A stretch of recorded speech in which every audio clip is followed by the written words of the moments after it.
Alors Florie, on sort de là, on est tous épuisés. Est-ce que c'est normal? C'était une folle journée qui a duré 1h30, 2 heures. Donc effectivement, les Noces de Figaro, c'est un marathon pour tout le monde. Et en même temps, c'est magnifique.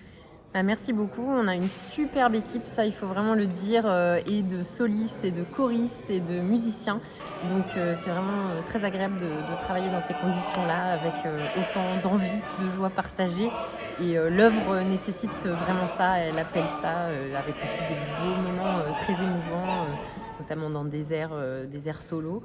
Donc c'est un vrai partage et on est content que ça puisse aussi se propager et se communiquer au public. Pourquoi vous avez fait ce choix-là et les Noces de Figaro en format de poche? Alors, c'est une très très belle œuvre, mais si on la monte vraiment dans sa totalité, tel que ça a été écrit, ça devient quelque chose d'énormissime. Et c'est dommage en fait de ne pas partager cette œuvre qui est justement très enlevée, qui amène énormément de joie. Donc on a eu cette envie de réduire les choses pour que ça puisse tenir dans une salle qu'on avait à disposition, la salle de l'Institut, et puis avec un petit orchestre, un sextuor, qui est une formation un peu originale, puisque c'est une quintette plus un quintette avant, plus une clarinette basse. Et c'est vraiment l'occasion de partager une grande œuvre, mais dans un format plus, on va dire plus réalisable. Une pièce d'une grande modernité, mine de rien. Exactement, ça c'est vraiment le génie de Beaumarchais. Donc vraiment en écrivant l'adaptation, je suis allée rechercher le texte de Beaumarchais parce que Da Ponte a fait une superbe adaptation pour les textes en italien, etc. Mais là, on a enlevé tous les récitatifs, enfin la plupart des récitatifs, parce que l'italien, tout le monde ne le parle pas.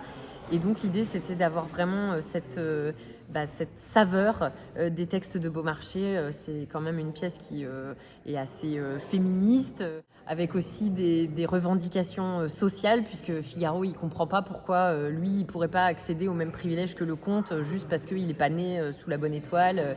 Donc il y a toutes ces choses-là, et puis il y a aussi un côté assez dingue, assez vaudeville, là, avec ce page qui est caché partout, qu'on trouve sous les rideaux, sous les châles, cachés dans les cabinets. Enfin bon, bref, il y a toutes ces choses-là qui sont éminemment théâtrales et drôles, quoi. Et puis ce page travesti quand même, ambigu. Oui. C'était osé. Oui, alors ça, c'est vraiment Mozart qui a écrit le rôle de cette façon-là.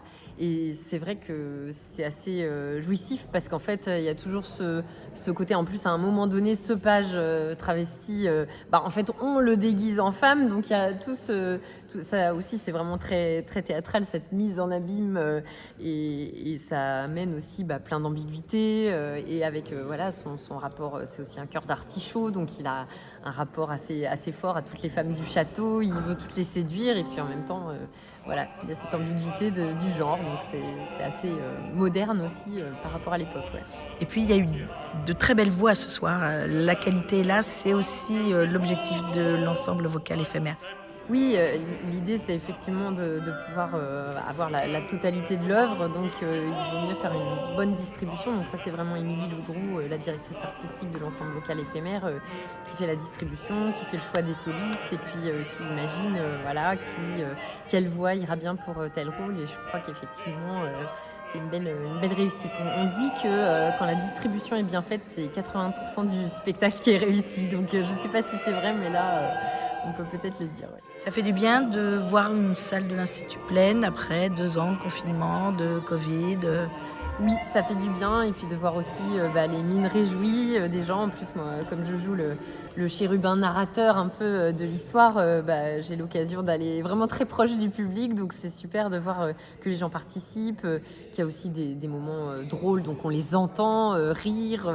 On voit aussi sur les moments plus émouvants, là, le final, c'est quand même très beau dans ce jardin ombragé avec ces petites lanternes et tout, et on voit vraiment le public est totalement avec nous, totalement pris dans la musique et dans les voix, parce que les voix viennent vraiment, tous les choristes viennent d'un peu partout dans la salle, et ça fait un beau moment de partage, et je crois que ça fait du bien et de la chaleur humaine pour tout le monde. Et quand il n'y a pas un applaudissement, mais 2, mais 3. Ça aussi, c'est une manière de marquer la réussite, le succès d'une entreprise telle que celle-ci. Et c'est vrai que c'est beaucoup de travail pour tout le monde. Il y a vraiment un travail de fourmi de chacun, pour son travail personnel, de l'ensemble, comment on va réussir à tous s'accorder. Et c'est vrai que les applaudissements sont une sorte de baromètre pour ça.